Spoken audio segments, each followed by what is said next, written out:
Hello people and welcome back to News Review. In this week's news, info on the prologue of the Universe PR is finally here. If you used Azathoth back in the day, you'll know how OP he used to be, and I'm hoping this can be a return to form for him once again. I'll be going over all the new cards in this week's news, giving info on how you can get them and whether you should get them. If you're a new or returning player, I do recommend you check out my new player guide video since it'll help you understand what I'm saying in these videos. As the full news is very long, I won't bore you by presenting every single thing in the full news, so open up the patch notes link in the description if you want to follow along, and let's get right into it. As is the custom nowadays, the seal will be split into two halves to be PR'd, and Azathoth happens to be in this first half, with the other four characters being PR'd in early November, which is quite a time jump from now. I don't know why they did that. So Azathoth's true power won't actually be realized for a while. Hopefully they don't do something extra stupid, such as releasing the Dark Dragon Black Gold news in the middle of the two PRs, since that would just defeat the purpose of Azathoth entirely, probably. For his leader skill, Azathoth, in addition to Dragon members, Azathoth can now also have a prologue of Universe members in the team, which does increase his team flexibility. He now also has Skydrop below all prologue of Universe members and Dragons, which avoids some problems with tornadoes being below leader and ally and other stuff like that, since he used to only drop runestones below the leader and ally. He also has extra combos, which I do think is kind of necessary, but could come in handy for super high combo shields. Moving on to his team skills, this is kind of an essay again. For his team skills, he gets 5 seconds of boost of movement time regardlessly, as is normal nowadays.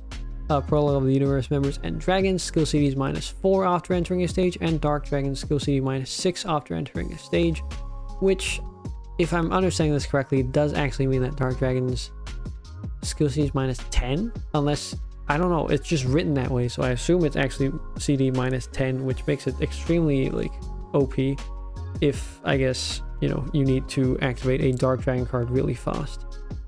Runestones of Prologue of the Universe members attributes also have the effect of all attributed runestones. This is just, further support for him just having Prologue of the Universe members in his team and not suffering any kind of penalty. Effect of runestones of the Dragon's attributes in the team increases by 100%. Very nice. This is basically a ×2 or more attack since you're dissolving a lot of runestones. I believe it's ×2. Might be more, I'm not sure. Ignore burning and sticky. For every 5 runestones dissolved in the first batch, deal a dark damage of 100 million to all enemies before attacks, regardless of defense and enchanted runestone shield. 1% of the above damage dealt to enemies will be converted to HP recovery. This is how he recovers without your actual recovery stat, since they don't give him any of that in the leader skill. But once again, that's very in line with Dragons. When an enemy is defeated by initial direct damage or attack damage, fully recover HP, and Azathoth skill CD -1. Once again, excellent, recovering your HP without your actual recovery. And Azathoth skill CD -1 means that he can activate his active like a maniac, as I'll go over in a bit when I go over his active. By dissolving 10 or more runestones of the Prologue of the Universe members attributes in the team, Prologue of the Universe members and Dragons damage will be dealt regardless of anti-runestone shield, which is very nice because then you don't really have to care about what attributes dissolve in the first batch, since you do depend on the first batch dissolve to activate your direct damage, and also just for your general kind of sky drop. Prologue Universe members and Dragons will not be hypnotized, and no position will be cracked, just further adding to the team skill just being generally quite good. All this stuff is just written here in a shorter form, and there's also an extra point of that because Azathoth has another team skill when he is a leader, that he's the first ever card to break his own Draconic. You literally break your own Draconic. All members skill CD -10. All members enter a hyper state for 10 rounds. And for 10 rounds, you will not get your active locked. And damage received from scorching areas -100%. I think this is very in character of Azathoth, and also a pretty good skill.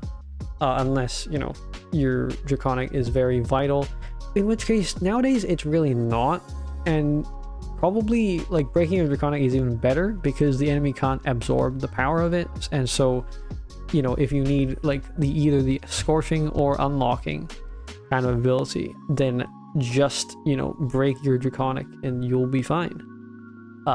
10 rounds is really long. I mean, unless you're in a very long stage, it won't really matter that it's only for 10 rounds. Moving on to his active is CD6. Explode all runestones to generate enchanted runestones of the corresponding member's attribute and race in the column below each Prologue of the Universe member and dragons, and generate enchanted heart in the columns below other members that are not Prologue of the Universe or dragons. If leader is a Prologue of the Universe member, remove all runestones instead. And for 1 round, Prologue of the Universe members and dragons ignore Puzzle Shield. And if there are only Prologue of the Universe members or dragons in the team, dragons enter a frenzied state, which I assume is some kind of buff. This is not your normal hyper state. And the character's skill CD -2. Fixed board is always good, and this time you can have a fixed board even without having a full dragon or Prologue of the Universe team.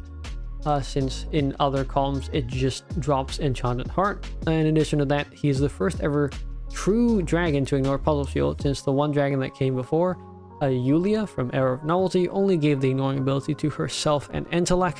This active also has a CD reduction component to it, and combined with a skill CD reduction present in the team skill, you can end up reactivating his active really fast, which is a great quality to have in a team leader, as demonstrated by Gojo from JJK, which, you know, everyone and their mother is using because it's just so easy and fast to clear stage with him. So the fact that Azathoth will probably not do that to the same degree, but if you activate his active, you're reducing your skill CD effectively by 4 every round, because you get -2 on the active, -1 on the enemy's defeat, and just 1 by passing your normal round. So you can probably chain the 2 Azathoths active leader and ally like pretty reliably if you keep defeating enemies. So yeah, I think this is going to be quite a good card. Obviously, I am kind of biased because Azathoth did used to be really good in the past, and I do want him to be really good now as well. Moving on is to the 3 small prizes. We have Ubbo, a Water Dragon. This is CD5. For 1 round upon skill activation, and at the end of each round, fully recover HP. Water members and dragons attack ×2, and if all present water runestones are resolved in the first batch, attack ×2.5 instead. Those aren't really major points. The attack boost, that is. For all water runestones touched while moving, clear the negative states of electrified, frozen, weakened, locked for recovery, and petrified runestones, and if leader is a Prologue of the Universe member instead, you just clear the negative states of electrified, frozen, weakened, locked for recovery, and petrified, just no matter what they are, and turn them into enchanted dragon water runestones. This is a pretty great card since there's a lot of functionality within 1 card. It would be great if the conditional effect was what it was by default, but using it in a Prologue of the Universe team is definitely great since there's a lack of useful dragon members. Moving along to Yibb, a Earth Demon, CD5. You literally just release lock skills of leader, ally, and Prologue of the Universe members, and turn columns below leader and ally into runestones of the corresponding members' attributes and races, and for 1 round leader and ally attack ×3. This card kind of sucks due to the fact that it doesn't do anything. From the Prologue of the Universe perspective, Azathoth can just break his own Dragonmare and you'll be fine, since you won't be locked for 10 rounds. There's more of a case for this card from the demon's perspective, since historically there have been very few demon unlocking cards. But now, if you have Monesis, the 11th seal boss, or Napoleon, the fire demon black gold, you should be fine.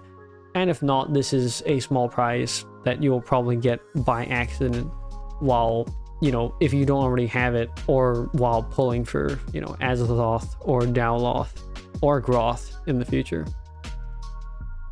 And lastly, we have Atlach, and a Dark Beast, CD4. Clear the negative state of petrified runestones and frozen runestones. After clearing those runestones, the character's skill CD -4. This is basically if there are any petrified or runestones on the board, then you get CD -4. Tap 1 runestone, turn that runestone and the adjacent runestones into enchanted beast dark runestones. This is just like a cross conversion, which is coming up pretty often nowadays since there are cross shields. But this is just 1 cross. And for 1 round, if there are only Dark Beasts in the team, you get Time Tunnel and Dark Runestones can be resolved by laying 2 or more of them. This is a rather weird card since it leans very heavily into the Dark Beast archetype, which is a real archetype, just that it recently hasn't been that good. The only real leader that runs it is Lynx, and this is a niche card in a niche archetype, so I don't think it's that good. Moving on to Realm Exploration, there are 2 more Realm Exploration cards added to the Realm Exploration area. First is the new Huangtong, a fire dragon this time. CD6, ignite all enemies for 1 round to alter their attributes into fire, and for 1 round ignore burning, and each dragon launches 2 extra attacks. If an enemy is defeated by direct damage or attack damage, this character's skill CD -2 at the end of the round. There have been quite a few dragons in the past that can ignite the enemy, but that's not the unique thing about this card. There actually have been very few dragons that can launch a large amount of extra attacks. The only ones that have any substantial amount are Changbi, not the new one, the old water dragon one, and Philip, an ultimate card that hasn't come back for a rerun in recent times if my memory serves. So this card is worth getting for the extra attacks alone, and the CD reduction is just the cherry on top that makes the card quite good in my opinion.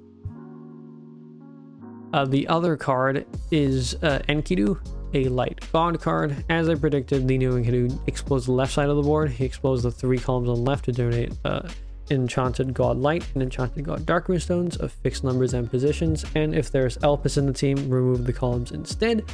Humans and gods attack ×2 and ignore initial shield. He does ignore initial shield, and there are relatively few light gods that can do this, but one of them is Lucifer, the sealed boss.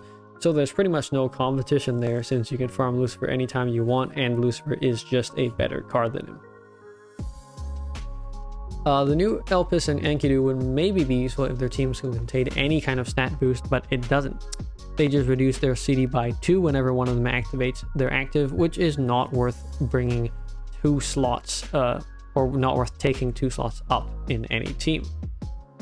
Lastly, we have a new Dragon Rare that can be equipped by anyone, but you get extra attack boost by dissolving human runestones, so it's pretty much never going to be used unless you have no other options, since humans have an abundance of existing Dragon Rares that are way better than this. For the Diamond Seal cards, I rank Azathoth quite highly, and maybe that's biased, but I do think he has a good chance to come back and be quite good once again because of, you know, his team skill, active skill, everything. For the rest of them, Ubbo is quite good in a Prologue Universe team, which is why he's a bit higher than the other small prizes, and the rest of them just belong squarely in the 5 diamond tier. If you don't already have the cards, I do actually recommend you wait for a bit first, since the Dark Dragon Black Gold news may or may not come out in the near future, and the seal will reopen again in November for the second part of the Prologue Universe PR, which will give plenty of time for Azathoth to prove himself in battle. Moving on to the free cards, Huangtong's extra attacks are quite good, which is why I put him in mid tier. Enkidu, as I talked about, is just outclassed, so there's not really a need to farm him in my opinion.